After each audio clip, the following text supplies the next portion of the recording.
Well, good evening to you people all across Guyana, and welcome to another program of Rodney Groundings. I'm your host, Deon Abrams, and as usual, we'll be talking about several issues affecting the people in this country. With me on the program this evening are my usual guests, Brother Desmond, Trotman, and Sister Africo, Selman.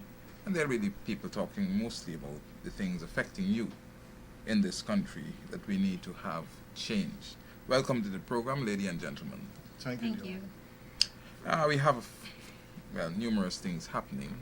I think one of the major things that we should be concerned about is the current, situation with CN Sharma and the Ethnic Relations Commission and the steps being taken somehow to maybe, again, put Sharma under some kind of strain because of a program that was aired.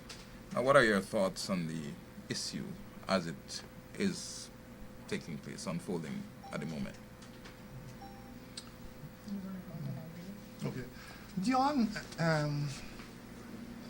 we have to be very concerned about this latest development in relation to the threat to close on Sharma.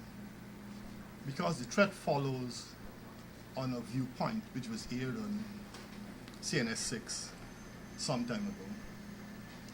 And the author of the viewpoint was Mr. Tony Vera, in which it is that he made certain allegations.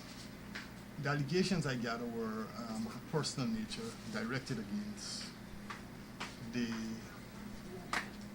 1HL. And I gather that he also made some remarks about the interreligious organizations. What I find particularly disturbing is this, that in relation to the allegations against Bishop Edgell, in which Bishop Edgell considers to be very serious,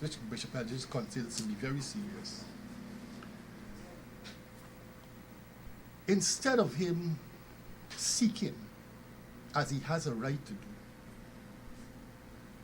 redress in the courts, because if it is that a person goes public with some allegations against another person, and that person believes that those allegations, those remarks, are untrue, that person is now free to go to the courts and say, look, I've been slandered by X, Y, and Z,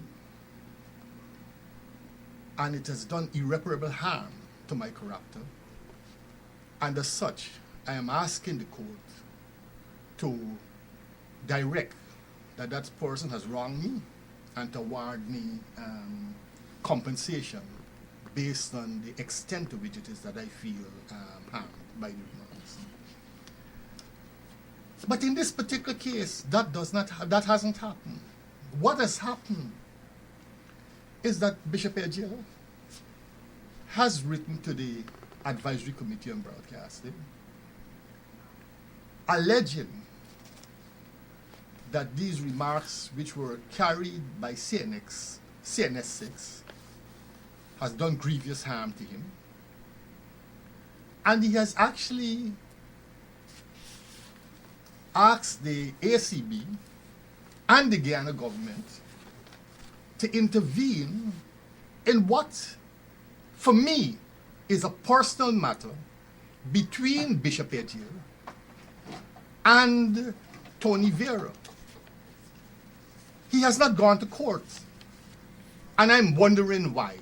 Why it is, if these remarks are so harmful to him, that he has not gone to court. But he has sought to put pressure on CN Sharma and his television station, and asked that the entities that he has written to take action to punish both the television station and its owner. Now, this is a very serious development. This is a very serious development. And we have to be concerned, Deon, that certain institutions are being used by individuals, and here it is, we're talking about Bishop Edgell, who is attempting to use the advisory committee on broadcasting and the Guyana government to penalize CN Sharma and his television station. And for me, that signals a further deterioration into repression in this society. Because I want to repeat the point that I've been making on this matter, and that is, Tony Vera has made a comment about Bishop Edgell. If Bishop Edgell feels aggrieved about that comment, if he feels that the comment slanders him in any way, that he has a right to go to the court to seek redress. But instead of doing that, he has invoked action by the government and the advisory committee on broadcasting against CN Sharma and his television station. CN Sharma, I believe, has felt intimidated enough to publish an apology, but I'm not sure if it is that has laid to rest the matter insofar as Sharma and his television station is concerned. And I say this because there was a previous action taken by Jagdeo against Sharma when it is that a comment was inadvertently repeated on Sharma's television station, even though Sharma said that he had tried his best to ensure that that statement was not repeated, and he apologized. Now, in this situation, we have to be extremely worried about this development. There's another aspect of it which I want to refer to, but I will allow my sister, Africo, to make some comments that she too has to make on this matter. Thank you, Mr. Trotman. The PNCR will not allow Jagdeo and the PPP to further destroy freedom of expression. The People's National Congress Reform wishes to place President Barrett Jagdeo and his administration on notice that they will not allow his administration to trample upon the constitutional rights of Guyanese to freedom of expression, particularly in this election year. The PNCR are expected that President Jagdeo, after a public confession at the National Park, with only a few months left of his presidency, would have attempted to atone for his many transgressions of the Constitution of Guyana. Instead, over the last 4 months, we have observed the very crude campaign to muzzle the media messages and responses of the opposition to the blatant lies and open propaganda being spewed by the administration and its willing cohorts, including the Ethnic Relations Commission and the National Communications Network. Guyanese by now are familiar with the tried and tested machinations of the PPP through the employment of willing house slaves, sycophants, puppets, and yes men to terrorize particularly Channel 6, CNS TV, and Channel 9, HBTV, into not airing legitimate views and opinions of citizens who have different opinions. The obvious intention is to silence the PNCR and all Guyanese opposed to the PPP in this election year, while the state-owned Channel 11, NCN, the monopolized radio station, along with Channel 65 and 69, and bolstered by the Guyana Chronicle, continue to spew the vile propaganda of the PPP. The PNCR calls upon all Guyanese to ensure that this devious plot never materializes. In spite of the various promises and consistent with the ideological orientation of the PPP, there is no Freedom of Information Act, and the government radio monopoly continues. President Jagdeo has reneged on his agreement since 2003 to reconcile the Advisory Committee on Broadcasting in accordance with law, after being advised by letter from the leader of the opposition, dated 16 October 2003, of his intention to name a new representative on the ACB.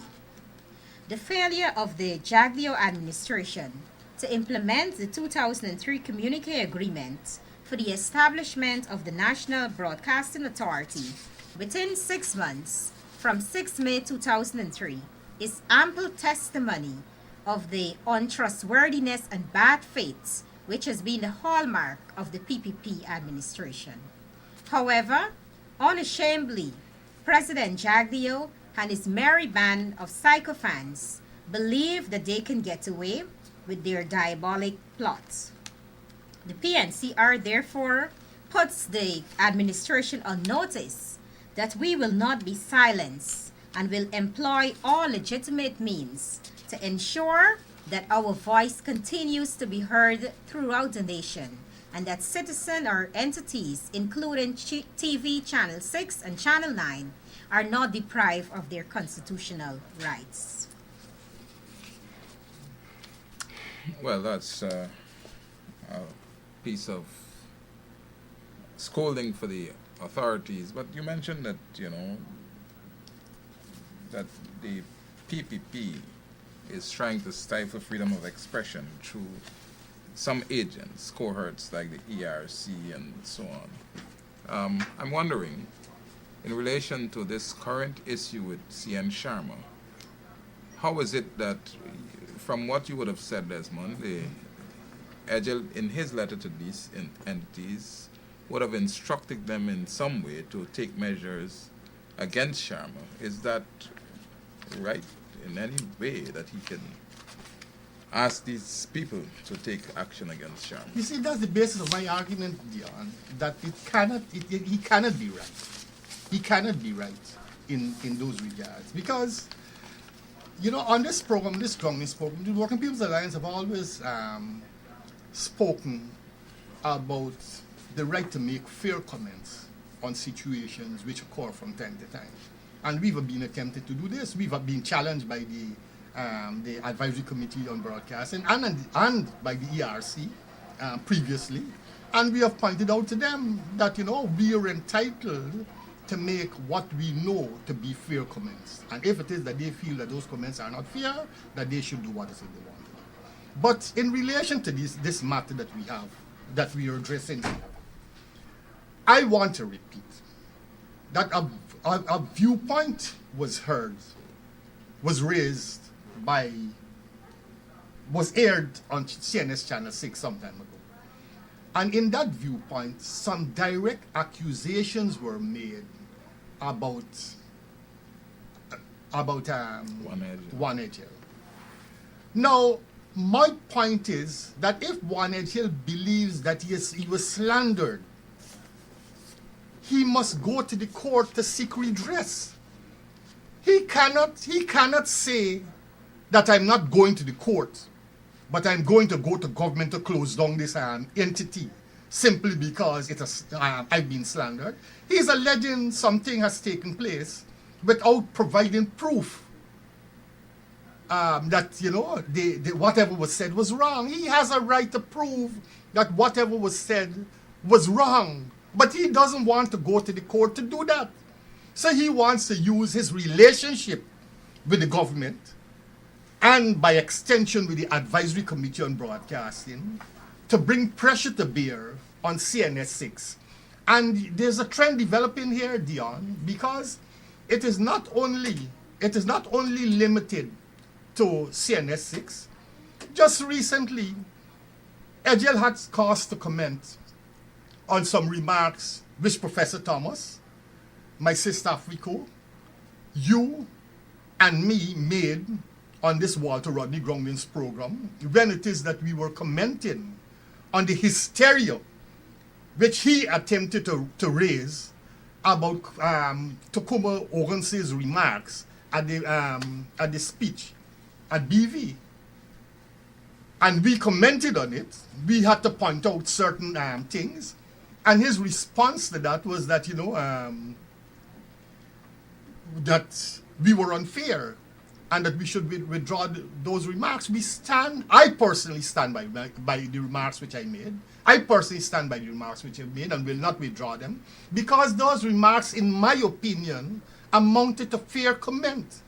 Citizens in this country must be allowed the right to speak on issues which are of concern to them.